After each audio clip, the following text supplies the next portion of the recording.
Tenth class के लिए video है। ये चैप्टर फर्स्ट से लेकर ट्वेल्थ तक के लिए सीरीज चलेगी, जिसमें हम सारे के सारे ऑब्जेक्ट टाइप क्वेश्चन सॉल्व करेंगे और लगभग लगभग सारे के सारे क्वेश्चन आपके बोर्ड एग्जाम में देखने को मिल जाएंगे, जो आपके ऑब्जेक्ट टाइप क्वेश्चन रहेंगे। तो पहले हम क्या करेंगे, बेसिक टाइप की इंफॉर्मेशन लेंगे और उसके बाद इसका एप्लीकेशन हम क्वेश्चन पे अप्लाई करेंगे। मतलब आपको ऑब्जेक्ट टाइप क्वेश्चन का सेट देंगे, जिसमें 10 से 12 क्वेश्चन होंगे। तो जो आप इन्फॉर्मेशन यहाँ पे पढ़ेंगे उसी का हम प्रैक्टिस करेंगे। तो चलिए, ये चैप्टर फर्स्ट के लिए वीडियो है, तो हम देखते हैं किस तरह के क्वेश्चन इस चैप्टर से बन सकते हैं। सामने देखिए, आपको एक आधारभूत प्रमेय लिखी हुई है। तो अंकगणित की आधारभूत प्रमेय क्या कहती है? प्रत्येक भाज्य संख्या को अभाज्य संख्याओं के एक गुणनफल के रूप में व्यक्त किया जा सकता है। तो कोई भी भाज्य संख्या हो सकती है आपकी, 8 हुआ, 4 हुआ, 10 हुआ, 20 हुआ, एनीथिंग, दुनिया की जितनी भी आपकी भाज्य संख्याएं हैं, अगर उसके हम फैक्टर निकालें, उसके गुणनखंड करें, जैसे 8 के गुणनखंड करूं तो ये आपका 4 आ जाएगा। 2 से भाग देंगे तो 4, और 2 से भाग देंगे तो यहाँ पे 2। तो जो 8 के गुणनखंड आए वो देखिए 2 गुणा 2 गुणा 2 आए। तो यहाँ पे जो भी फैक्टर आते हैं वो हमेशा कैसे होते हैं? अभाज्य संख्याओं के रूप में होते हैं। तो अभाज्य संख्याएं आपकी 2, 3, 5 वह संख्याएं जिनमें सिर्फ दो संख्याओं का भाग जाता है। एक तो एक से जाता है और एक खुद वो स्वयं रहती है संख्या, उसका भाग आपस में चला जाए तो वो आपकी अभाज्य संख्या कहलाती है। और भाज्य संख्या उसे कहती हैं जिसमें कम से कम 3 संख्याओं का भाग चला जाए, तो वो आपकी भाज्य संख्या कहलाती है। अच्छा, इसकी जो व्याख्या की थी वो यूक्लिड ने की थी, लेकिन इसकी सही उत्पत्ति किसने की थी? कार्ल फ्रेडरिक गॉस ने की थी। जो कार्ल फ्रेडरिक गॉस हैं, इनको गणितज्ञों का राजकुमार कहा जाता है। और साथ साथ में इन्होंने एक किताब लिखी थी, डिस्क्विंस अर्थमेटिकी। तो आप याद रखना, ये इनकी बुक भी, और इन्हें गणितज्ञों का राजकुमार कहा जाता है। कार्ल फ्रेडरिक गॉस ने अंकगणित की आधारभूत प्रमेय का सही तरीके से प्रूफ किया था। इसके आगे बात करते हैं।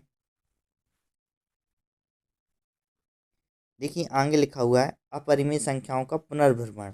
तो आपने चैप्टर 9th क्लास में भी पढ़ा होगा, और नहीं पढ़ा तो यहाँ पे थोड़ा सी चर्चा कर लेते हैं। देखिए, इसमें लिखा हुआ है परिमेय जो संख्या होती है और अपरिमेय संख्या होती है, दोनों की दोनों मिलाकर वास्तविक संख्या बनाती हैं। तो जो रियल नंबर्स होती हैं वो परिमेय संख्याएं और अपरिमेय संख्याएं होती हैं। तो ये भी आपका ऑब्जेक्ट टाइप क्वेश्चन में पूछ लेता है। और जो परिमेय संख्या होती है, जैसे पी बटे क्यू के रूप में हम व्यक्त कर सकें, क्यू यहाँ पे बराबर नहीं होना चाहिए 0 के। और वह संख्या जिसे पी बटे क्यू अंश बटे हर के रूप में व्यक्त न कर पाए, वो आपकी अपरिमेय संख्या कहलाती है। जब अपरिमेय संख्या की बात करते हैं तो देखिए, √2, √5, √5, √3, ये सारी की सारी आपकी अपरिमेय संख्याएं होती हैं।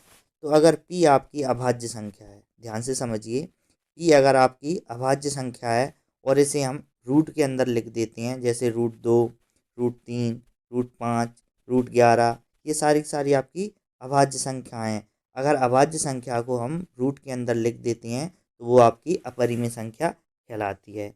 और आगे बात करते हैं।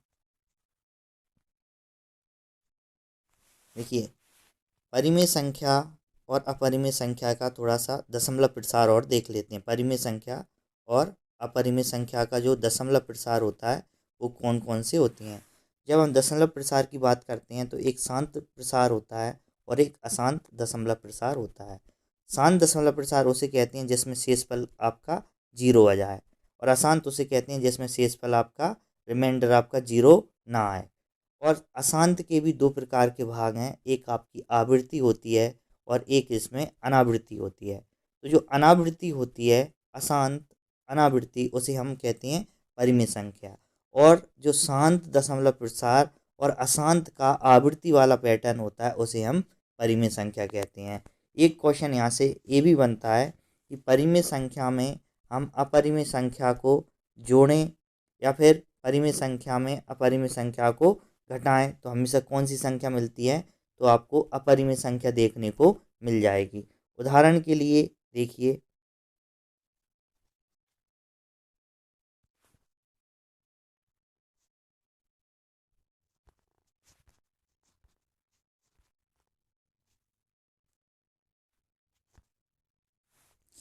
देखिए उदाहरण के लिए जैसे √2 आपकी अपरिमेय संख्या है, इसमें अगर मैं परिमेय संख्या को जोड़ दूँ तो ये आपकी अपरिमेय संख्या कहलाती है। जैसे √3 में मैं -5 कर दूँ, √3 आपकी अपरिमेय संख्या और 5 आपकी परिमेय संख्या है, तो ये संख्या आपकी अपरिमेय संख्या कहलाएगी। तो आपसे प्रश्न यही पूछता है कि रेशनल नंबर में इर्रेशनल नंबर को ऐड कर दें और रेशनल नंबर में से इर्रेशनल नंबर को हम सब्ट्रैक्ट कर दें, तो जो नंबर मिलेगा वो हमेशा आपको इर्रेशनल नंबर प्राप्त होता है, अपरिमेय संख्या प्राप्त होती है। आगे कुछ और डिस्कशन करते हैं। फिर में लिखी हुई है 1.2 पी यदि आपकी अभाज्य संख्या है और पी ए स्क्वायर को विभाजित करती है तो ए को भी विभाजित करेगी कौन? पी। यदि पी ए स्क्वायर को विभाजित करती है तो पी ए को भी विभाजित करती है। ये आपकी आधारभूत प्रमेय का ही एक पार्ट होता है। जैसे मान लीजिए पी आपकी यहाँ पे क्या है? अभाज्य संख्या है। अभाज्य संख्या होनी चाहिए, ध्यान से सुनिए। पी आपकी अभाज्य संख्या होगी तो वो ए स्क्वायर को विभाजित करती है तो वो ए को भी विभाजित करेगी। जैसे मान लीजिए 2 आपकी एक अभाज्य संख्या है, अगर ये 4 को विभाजित करती है तो जो 4 को विभाजित करती है तो 4 का स्क्वायर, जो 4 होता है वो 2 का स्क्वायर होती है, तो ये 2 को भी विभाजित करेगी। 3 आपकी एक अभाज्य संख्या है, मान लीजिए 3 9 को विभाजित करती है हम भी जानते हैं, और 9 आपका 3 का वर्ग होता है। तो इसका कहने का अर्थ यही है कि यदि पी आपके ए स्क्वायर को विभाजित करती है तो पी ए को भी विभाजित करेगी।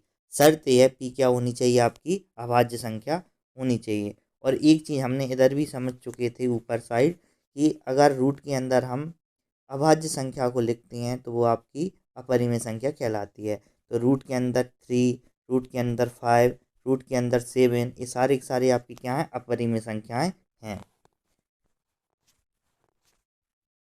देखिए नीचे कुछ और पॉइंट लिखे हुए हैं। परिमेय संख्या और अपरिमेय संख्या का योग और अंतर हमेशा क्या होता है?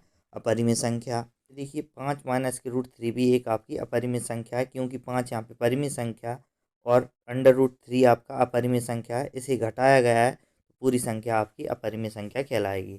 तो ये पहले चैप्टर का कुछ इन्फॉर्मेशन था। इसके आधार पे हम ऑब्जेक्ट टाइप क्वेश्चन करते हैं, देखिए उसमें आपके कितने नंबर सही होंगे। तो चलिए स्टार्ट करते हैं। देखिए यहाँ पे प्रश्न है, एक पहला प्रश्न है, दो संख्याएं a गुणा b बराबर 432 है, HCF आपका 6 दिया है, LCM आपसे पूछ रहा है। तो जो अभी हमने क्वेश्चन देखा था, LCM इंटू जो HCF होता है वो दोनों संख्याओं के गुणनफल के बराबर होता है। तो यहाँ पे आपका HCF दिया हुआ है 6, LCM आपसे पूछ रहा है और दो संख्याओं का गुणनफल दिया हुआ है 432 है। तो LCM जो भी रहेगा वो 432 में अगर 6 का भाग दे देते हैं तो आपका आंसर निकल आएगा। जब इसको डिवाइड करते हैं तो यहाँ पे आपका 72 आंसर निकल रहा है। देखिए इसका ऑप्शन नंबर डी सही है, तो ये सही है। नेक्स्ट करते हैं।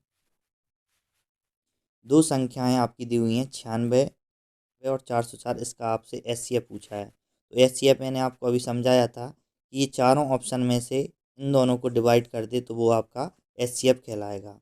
जब दो की बात करते हैं तो 96 में भी 2 का भाग चला जाता है और 404 में भी 2 का भाग चला जाता है। एक सभी संख्याओं का HCF होता है तो उसे छोड़ देंगे। 4 से देखेंगे, 96 में भी 4 का भाग चला जाता है और 404 में भी 4 का भाग चला जाता है। 9696 का 96 में भाग नहीं जाएगा, ना ही 404 में जाएगा, तो ये ऑप्शन गलत हो जाता है। ऑप्शन नंबर ए इसलिए गलत हो जाता है क्योंकि आपको हाईएस्ट कॉमन फैक्टर देखना है, तो हाईएस्ट कॉमन फैक्टर आपका क्या रहेगा? 4 रहेगा। तो ऑप्शन नंबर सी सही है। देखिए क्वेश्चन लिखा है 6n के किस मान के लिए 6n का अंतिम अंक 0 होगा। देखिए जब शून्य की बात करते हैं तो शून्य कब बनता है? जब किसी संख्या में 2 और 5 आते हैं तो एक जीरो बनता है, मतलब 10 बनता है तो एक जीरो बन जाएगा। अगर कोई भी संख्या लिखी हुई है 10 तो उसमें 2 और 5 का गुणनखंड होगा। जब 100 की बात करेंगे तो इसमें 2 × 5, 2 × 5 मतलब 2 और 5 के 2 पेयर बनेंगे, तब 2 जीरो बनेंगे। तो इसमें बात कर रहा है 6n में n के किसी भी मान के लिए, तो n की वैल्यू हम 1 रखें, 2 रखें, 3 रखें, 4 रखें, कुछ भी रखेंगे, लेकिन जब हम 6 के गुणनखंड दे करते हैं तो इसमें 2 और 3 ही आता है, तो सिर्फ इसमें क्या आ रहा है, 2 आ रहा है, ना कि 5 आ रहा है। तो जीरो बनाने के लिए 2 और 5 का होना आवश्यक है, तो इसमें कभी भी जीरो नहीं बनेंगी। तो ऑप्शन देखते हैं हम। अंतिम अंक शून्य नहीं होगा क्योंकि 6 के गुणनखंड 2 और 5 नहीं है। अंतिम अंक शून्य नहीं होगा, इसके गुणनखंड में 2 आता है। इनमें से कोई नहीं, तो आपका ऑप्शन नंबर ए सही रहेगा। अंतिम अंक शून्य नहीं होगा क्योंकि इसके गुणनखंड में 2 और 5 नहीं आते।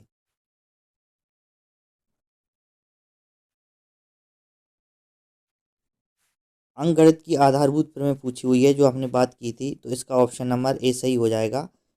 प्रत्येक भाज्य संख्या को अभाज्य संख्याओं गुणनफल के रूप में व्यक्त किया जा सकता है, तो ऑप्शन नंबर ए सही है।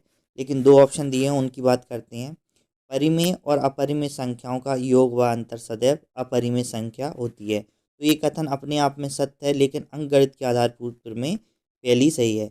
जब भी हम परिमेय संख्या, मान लीजिए 2 है, अपरिमेय संख्या √2 है, इनको जोड़ेंगे तो ये 2 प्लस के √2 एक अपरिमेय संख्या कहलाएगी। 3 माइनस के अंडर रूट अगर 5 करता हूँ तो ये भी आपकी अपरिमेय संख्या कहलाएगी। यदि किसी त्रिभुज की एक संख्या के समांतर अन्य दो भुजाओं को भिन्न भिन्न बिंदुओं पर प्रतिच्छेद करने के लिए एक अन्य रेखा खींची जाए तो अन्य दो भुजाओं को समानुपात में विभाजित करती है। ये आपकी थेल्स प्रमेय कहलाती है, जो आधारभूत समानुपातिकता प्रमेय है, ये उसका कथन है। तो इसका ऑप्शन नंबर ए सही है।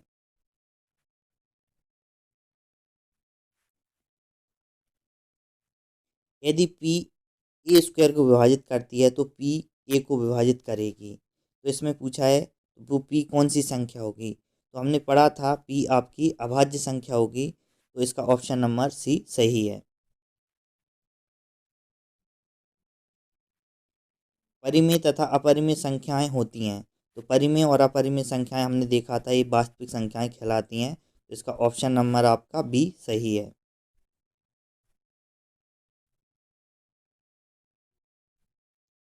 यहाँ पे आपसे फॉर्मूला पूछा है HCF of A and B into LCM of A and B. तो हमने पढ़ा था HCF और LCM किन्हीं भी दो संख्याओं के गुणनफल के बराबर होता है। तो दो संख्याएं आपकी ए और बी यहाँ पे दी हुई हैं, तो ऑप्शन नंबर ए सही है। देखिए यहाँ पे पूछा है कि निम्नलिखित में से अपरिमेय संख्या कौन सी नहीं है। ध्यान दीजिए, इस पे नहीं बोला है, ना कि अपरिमेय पूछा है आपसे। तो हमने एक क्वेश्चन देखा था जब बेसिक पढ़ रहे थे कि √p, अगर p आपकी अभाज्य संख्या है तो ये सारी की सारी आपकी संख्याएं कौन सी होती हैं, अपरिमित संख्याएं। जैसे √2, √3, √5। और एक और अभी हमने इससे पहले क्वेश्चन किया था कि परिमेय और अपरिमेय संख्या का योग व अंतर सदैव क्या आता है, अपरिमेय संख्या। अगर इसमें मैं 2 प्लस के √3 कर दूं या फिर 2 प्लस √2 कर दूं तो ये आपकी अपरिमेय संख्या कहलाएगी। अगर 2 माइनस के √5 कर दूं तो ये भी क्या कहलाएगी, आपकी अपरिमेय संख्या। तो इसमें देखिए पहला ऑप्शन है 2 प्लस 2 √5, तो ये आपकी अपरिमेय संख्या है। इसमें क्या है पूछा है, अपरिमेय नहीं पूछा है, तो ये ऑप्शन गलत हो जाता है। √5 ये भी आपकी अपरिमेय संख्या है। 5 माइनस के √3 ये भी आपकी अपरिमेय संख्या है। ये लिखा है √4। जब √4 की बात कर रहे हैं आपसे, तो इसमें से दो बाहर निकल आएगा और दो को हम अंश बटे हर के रूप में लिख सकते हैं, तो ये परिमेय संख्या कहलाएगी। जब भी अगर बात करेगा आपसे अंडर रूट में पूर्ण वर्ग का, तो पूर्ण वर्ग हमेशा आपकी परिमेय संख्या होगी, तो इसका ऑप्शन नंबर 4 सही हो जाएगा। नेक्स्ट करते हैं।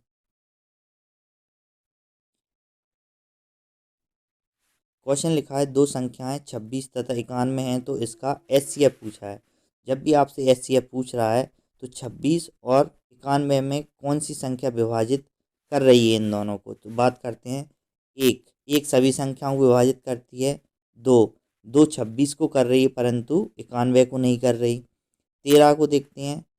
13 26 को भी कर देती है और 91 को भी कर देती है। और 182 ना 26 को करेगी ना 91 को करेगी, तो ये ऑप्शन गलत हो जाता है। ऑप्शन नंबर 2 भी गलत हो जाता है क्योंकि 91 को ये डिवाइड नहीं कर पाती। ये सभी नंबरों का होता है, तो HCF का मतलब होता है हाईएस्ट कॉमन फैक्टर, तो ऑप्शन नंबर बी आपका सही हो जाएगा।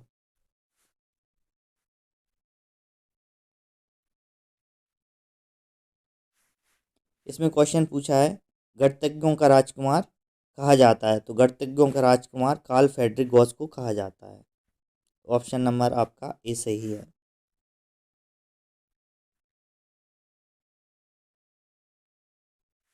देखिए यहाँ पे पूछा है यदि किन्हीं दो संख्याओं का एलसीएम दिया हुआ है और एचसीएफ दिया है, जिसमें से एक संख्या 6 है तो दूसरी संख्या आपसे पूछ रहा है। तो LCM into H C F equal to होता है ए इंटू बी। तो ए तो दी हुई है 6, तो दूसरी संख्या आपसे पूछ रहा है, तो 6 से ये 60 कट जाएंगे 10 बार में, और 10 का इंटू 2 में करेंगे तो आपका आंसर आ जाएगा 20। तो ऑप्शन नंबर आपका डी सही है।